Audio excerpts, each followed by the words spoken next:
ஐந்து கரத்தனை ஆனை முகத்தனை இந்தி நிலம்பிரை போலேற்றனை நந்தி மகந்தனை ஞான கொழுந்தனை புந்தியில் வைத்தடி போற்றுகின்றோம்.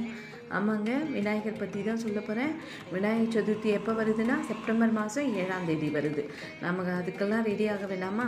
ஸோ அதனால் இனிமேல் வரும் நாளில் விநாயகர் சதுர்த்தி பூஜை பண்ணுறது எப்படின்றத சொல்ல போகிறேன்.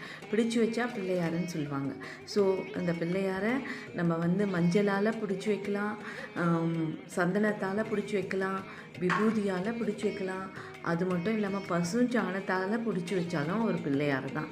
அதே மாதிரி விநாயகன், நாயகன் அப்படின்னா தலைவனுக்கெல்லாம் தலைவன், அவனே தலைவன் அப்படின்றது தான் இந்த விநாயகர். ஸோ விநாயகர் சதுர்த்தி செப்டம்பர் மாதம் 7ஆம் தேதி வரப்போது. நம்ம அந்த விநாயகர் சதுர்த்தி